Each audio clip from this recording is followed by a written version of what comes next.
Second part of our double header today on Diwali. It seems strange to be able to break it up into two because normally matches are back to back. But thanks to the early finish, just 15 overs batted by the team batting first and the total chase down in under 7 overs. So that's how quickly it finished, or just a shade over.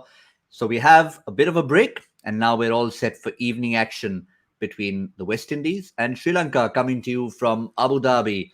This is critical for the West Indies. Sri Lanka out of it, just looking to play for some pride, looking to do something similar to what Bangladesh was supposed to do, but didn't end up doing.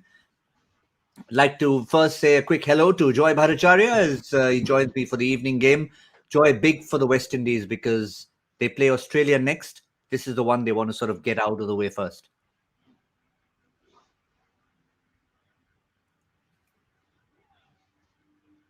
Joy, quick one. Yeah, we can hear you now. Yeah, the one tag that doesn't seem to suit them at all is the words defending champions. But that's the truth. They are defending champions and they're looking nothing like that. And yet, if you put down that side on paper, it still looks such a formidable side. So no matter how badly they play, they still go into games and you look at their side and you say, wow, just look at that lineup. I mean, here, take a look. Evan Lewis, Chris Gayle, Royston Chase, Hetmeyer, Pooran, all the hitters you want. Then look at the all-rounders. Pollard, Jason Holder, Andre Russell, Dwayne Bravo. 4 legitimate all-rounders. Some bowl a bit better than the others, but, there are 2 purple caps out there. There are 2 orange caps out there. The most valuable players of the IPL out there. This is just a phenomenal team on paper. Maybe 3-4 years past its due date, but it's an awesome assemblage of talent. And, to see any match in which they are performing, you at least know that just today might be the day they turn up and they just show you what the West Indies is all about. Yeah, they've even they even had a new song which was unveiled very privately during the CPL on a beach in Nevis. And then, of course, it came out more publicly. But if only, Harsha, it's such a catchy tune, I can tell you that. If only they had a chance to show it off as champions. Go on. Let's hear it from you. I don't know the full thing, but it's sort of goes like let's hear the beat. Roses, pocket full of trophies. We are the world champions. That's sort of how it goes. By the way, the third line of that was something I used to be ragged about at school. Ring a roses, pocket full of posies. Hush. So I used to get. and you know where that song is supposed to originate from? Huh? Apparently it's supposed to have originated during the Black Death in England, where you'd put posies for this thing for people. Pocket and then, full of Harsha, posies, Harsha, we all fall down. Yeah. We all fall down means you're like Black Death is Goodbye. Yeah, okay. Goodbye. Yeah, but Joy's point about them being just 3 or 4 years slightly older makes sense. And sometimes the T20 world especially can be very, very unforgiving to people just past because they get found out. So I'd love to see Chris Gayle. I don't know if he has it in him to play a defining innings, but I'd love to see Gayle come hard, Russell come hard, Pollard come hard. The fact is that they are not. And they need 2 huge wins. What Bangladesh did today was effectively punching the West Indies in the gut. Because while they've gone down, they have taken everybody down with them. Because now look what the West Indies need to do. Australia's net run rate has zoomed up. South Africa's net run rate is very good. So the West Indies, to stay alive in this tournament, have to win today, but have to do to Sri Lanka what Australia did to Bangladesh. Or rather, Sri Lanka have to do to themselves what Bangladesh also did to themselves earlier on today. So that result has hurt the West Indies. But I'd like to see this group of people because I think they're playing the last T20 World Cup. Quite a few of them. I don't see Gayle coming back. Not sure. I think Bravo's already said he's probably not coming back. Ravi Rampal is not going to come back. Lendl Simmons is not going to. A lot of these people are not going to be seen. So let's see one dominant performance from them. There'll be some due later on. We assume so. But I'd really like to see them put on a show. I think they should have had Holder in the team earlier. But all that is gone. There's still individuals who are pretty well fancied in franchise cricket around the world. But as a team, I think they'll be the first to say they've disappointed. Well, they certainly have, in many ways, different teams who have disappointed. But for the moment, they haven't disappointed with the result of the toss. West Indies have won the toss. Pollard did hint that there may be a bit of dew around, but they've asked Sri Lanka to bat first. So that's the first thing they've done. So any thoughts of watching Chris Gayle up early? You'll have to wait about 20 overs for it, or certainly we hope it's going to be 20 overs. You can never tell these days. 20-over match is when you're meant to bat 20 overs. That's the general rule. But Sri Lanka have been far better than that, Joy. Bangladesh have been at one end of the spectrum. Sri Lanka, I think, are at the other end where they're saying, if only they had those close ones. They're the Kings 11 or the Punjab Kings of this tournament in a way. Absolutely, and I just love that batting lineup. I love the attitude that they brought to this tournament. This is a Sri Lanka side that I'm so happy to see. After a long time, I'm excited about Sri Lanka matches. Asalanka is going to go there and do something. Shanaka is going to do something. Chamira is there. Thikshana is such an exciting bowler. Hasalanka is there. This is a Sri Lanka that, I'm enjoying their cricket again. And here, this is the interesting part of it. It's not that they're winning all their matches, but they're looking like a side who's always competing. They're jumping up there. You hit them a blow. They're like the prize fighter who always gets up and says, okay, I'm ready for the next round. Let me go in there and fight. And that's what you want to see them, which you're not seeing in Bangladesh. And so this Sri Lanka side is really an exciting side. And this Sri Lanka side is only going to get better and better, because you see the relationships that they have with each other and the way they're, pumping each other up. This is, there's a dark era of Sri Lanka cricket, which I hopefully believe they've left that behind. Yeah. Because over the last couple of years or so, Sri Lanka have disappointed a lot of their fans. But this team has the ability. More important, if we look at the team, look at their vintage. They're all young people looking ahead, whether in terms of age or in experience, but they're all looking ahead in life. There's a couple of people who need to earn their spot in the side. Dasun Chanaka needs a little bit more to earn the spot in this team. And they've got to learn to win the big moments. That's what you look for on the path to progress. Can you win the big moments? They should have closed that game against England. And they should have closed that game against South Africa. And suddenly you would have looked at Sri Lanka and said, wow. But a couple of things happened. I think I would like to believe that a big turning point came when they went to Pakistan. A lot of people didn't go to Pakistan. This young group went there and they suddenly came back with a lot of people who are willing to stand up and rise to the occasion. So they've got a lot of very exciting players. They've just got to grow again. And that is the test of every team. Can your youngsters grow to become the players they can be? Yeah, those two were the narrow ones that they didn't finish on the right side of. And we remember their run chase against Bangladesh, who actually were not the Bangladesh we saw today. It was the Bangladesh side that had put on decent runs in their opening encounter. And Sri Lanka looked out of that game completely and they chased it down magnificently, did Asalanka and Rajapaksa on that particular day in the opening match. So we hope that Sri Lanka does turn up. One quick change. Let's remind you of that. Binura Fernando, all 6'7", I think it is of him, comes in to replace Lahiru Kumara. And that's the only change. Remember, early on, it was a toss-up between him and Mahesh Thikshana. But Thikshana was back from injury. Now Binura comes in to replace like for Lahiru Kumara. But the one thing they want now is to get a start from Kusal Pereira, who, as we all know, is perfectly capable of doing it. But his career is just hitting a bit of a plateau. He needs a consistent run of scores. And if I was Avishka Fernando, I'd be very lucky to be part of a setup that's rewarding potential. I don't think in some other setups he would have continued to get a game like this. So he has to do well today. I think they've told him, we're giving you so many games, we're backing you. He could not ask for more from a setup because he's a quality player, but he hasn't scored a run. So those are the two that if you're fans of Sri Lankan cricket, you want to keep your eyes on, because the others, Nisanka, Asalanka, Rajapaksa, they drag your attention anyway. And then we got Wavindu. Let's see how he goes today. Yeah, we're certainly looking forward to seeing him. And West Indies could be, they're not the greatest players of wrist spin, we know. And that could be one area that Sri Lanka can take advantage of. Quick quote that we have to put up for you here in the context of everything we've been saying. And this comes from the mercurial Mickey Arthur. And he says about the future of Sri Lanka cricket, Sri Lankan nation can be incredibly proud of the attitude, the intensity, and the work ethic of this group. They've been wonderful. We've shaken up the World Cup. We're not going to qualify this year, but Sri Lankan cricket is now in good hands. And Joy, I think in context of everything we've been saying, these are not just brave words coming from someone at the end of a tournament saying, okay, we're leaving. I think we did well. Let's go. These are actually true words and he would have felt it. Yeah, exactly. This is not a boys played well kind of dialogue. Definitely it's not. There's far more to it. I just remember must have been what, a year back, when he was reading about Sri Lankan cricketers who've just broken a quarantine. They've gone out, they've endangered their roommates, and I thought, that's it. Nothing good can come of Sri Lankan cricket again. And just to see them in this short period of time turn themselves around. And you're right, Harsha. I was just thinking about it. It was that Pakistan where they would not given a hope of a chance. It was that Pakistan tour.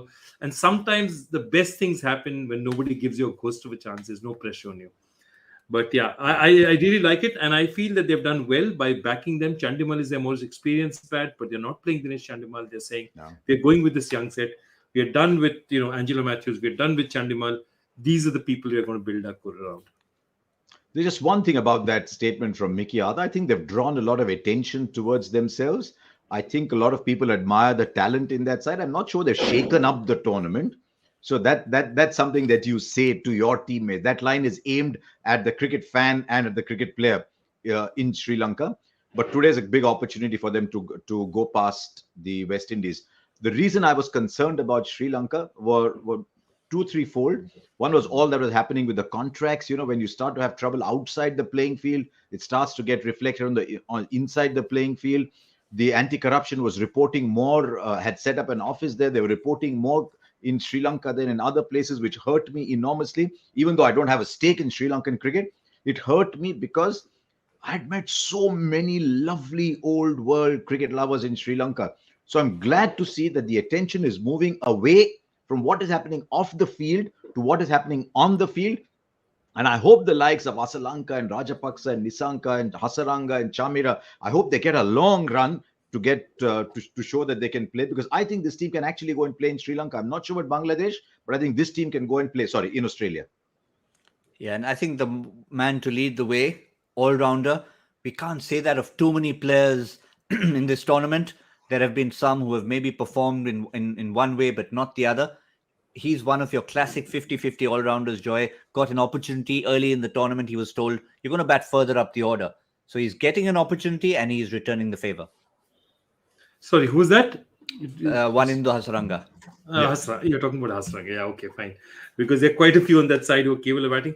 No, I think Hasaranga, that's the thing about him, that, I believe also that any player who's, marginally a batsman, if your stronger side, the side for which you're picked, or your quality for which you're picked, you do well at, immediately the other also benefits.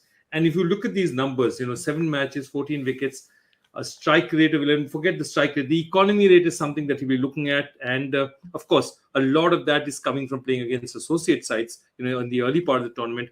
But Hasaranga definitely is looking like a dangerous bowler. And moment you're performing with one, it's like, I call it the Saurav Ganguly equation. When Saurav Ganguly is on song with the bat, his captaincy also immediately, he just happens to him. And I think Hasaranga is benefiting from the fact that his bowling is being brilliant, absolutely brilliant. Harsha had a huge smile on his face when you mentioned Saurav. No, that's okay. I thought 2, 3, 4, 5. Saurav was excellent as captain of India. India did a lot of wonderful things. I'd like to see 2 things about Hasaranga in this game. When the West Indies come out to bat, I'll see if they can stay low and hit straight, because he tends to skid the ball through. If you sweep him, you're always in trouble. He's got the highest proportion in the world of bowls and LBWs.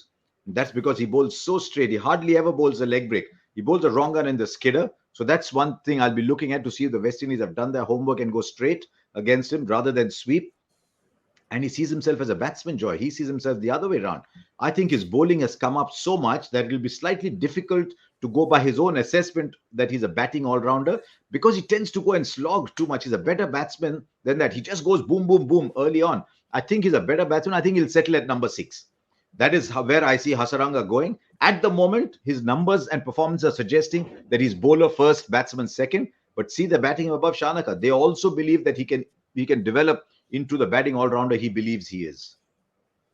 Yeah, they had made that statement earlier about pushing him up the order, but I think now that they've found form with Asalanka in that middle order, in that 3-4 slot, I think they're more assured about letting him come down at 6. But we're still playing the waiting game for Avishka Fernando in this tournament, Joy, aren't we?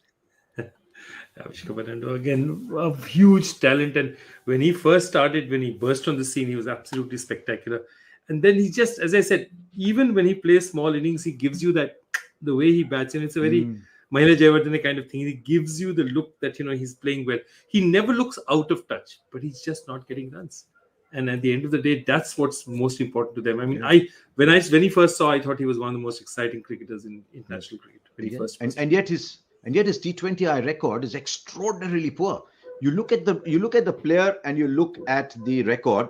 In school we used to have the match the following 5 things on this side, 5 on that. You do 1A, 2D, 3B, 4E, and you get the feeling that the match the following there's something wrong. Saying these numbers cannot belong to this player. That means you made some 2 mistakes somewhere else. Someone else's record is wrong too. So I hope he does well because he's a good player. But I hope he doesn't go the Kusal Bendis way, where every time you looked and said, wow, and you kept saying, oh, maybe, until you said, oh, not to be.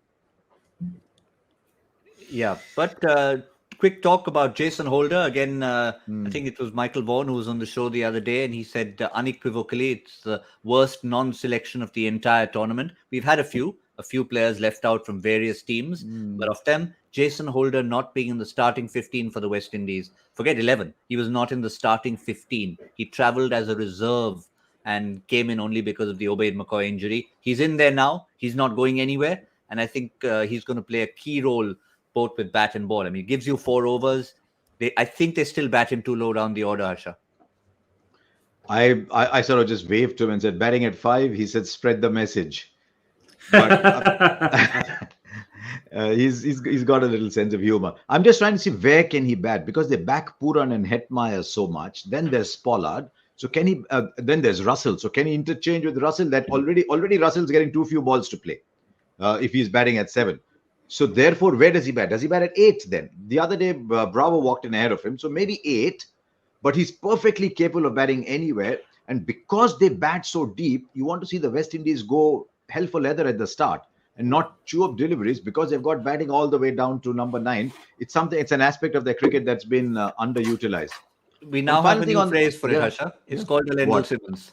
It's called the Lendl Simmons. Correct. He's not going to play. Yeah. I mean, he's been a really good player, but he's been a really good player. I hope we don't remember Lendl Simmons for what happened in this game, because he's been really good for them in the past. There was one other selection that I thought was on par with Jason Holder that got corrected by accident, and that was Pakistan not picking Fakhar Zaman. I don't think it was as dramatic as not picking Jason Holder, but I looked at that side and I said, no, Jason Holder. Wow. So I thought maybe Fakhar Zaman. You might look at some of the Afghanistan spinners who didn't get picked, the Qais and the other guys. But yeah, I still think Jason Holder is the biggest. Well, thanks to our wealth of talent, Harsha, India has a few names, but if we even start that, we'll have a half an hour long show just on that. Yeah, absolutely. Also, I was thinking about it. I know the logic of why they're saying no Jason Holder, because they said, okay, we are going to go look at fast bowling all-rounders. Okay, so Kieran Pollard, tick. Okay, Andre Russell, tick. Okay, and in that third place, Dwayne Bravo, tick. Then they're saying that, okay, are we going to take 4 fast bowling all-rounders? But the part of it is that if you thought of him as a fast bowler, paradoxically, than just an all-rounder, he might have had a better chance of being picked in that first 11. Yeah.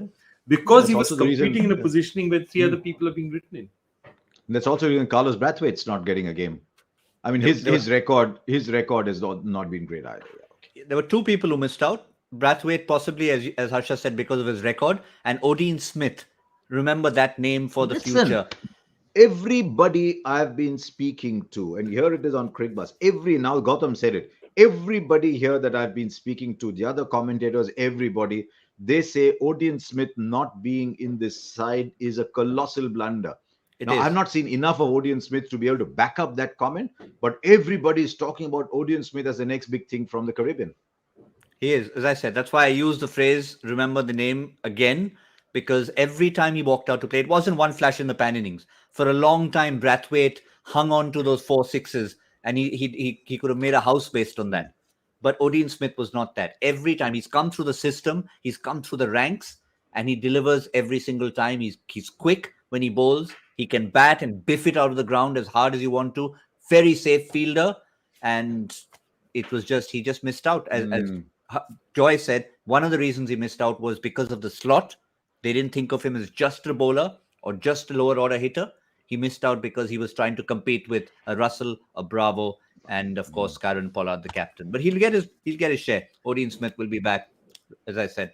Lots of players to look forward to. For now, quick reminder, it's West Indies versus Sri Lanka. Sri Lanka will be batting first. They've lost the toss. We like to do our little tradition here of trying to predict the score.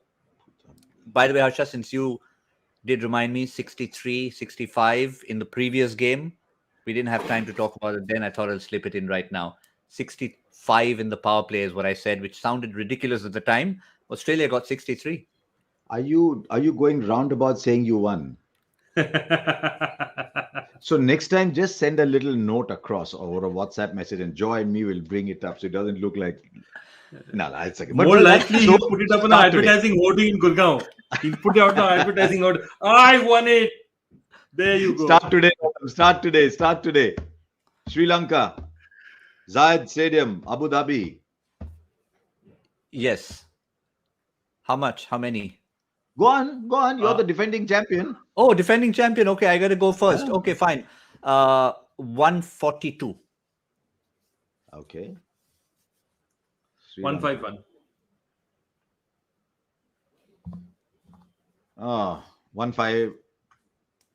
146. Dear. Sneak straight in, right in the middle. No, because I can't. I'm playing at a disadvantage. I don't have cushion on either side, so I'm just backing myself. Fair enough. We've got not a huge window. Roston Chase opened the bowling, possibly a little bit of off spin for the left-handers. But let's see how much Sri Lanka get. We hope we can see something from the batsmen who haven't turned up. Avishka Fernando, a few runs. Hasaranga to finish off.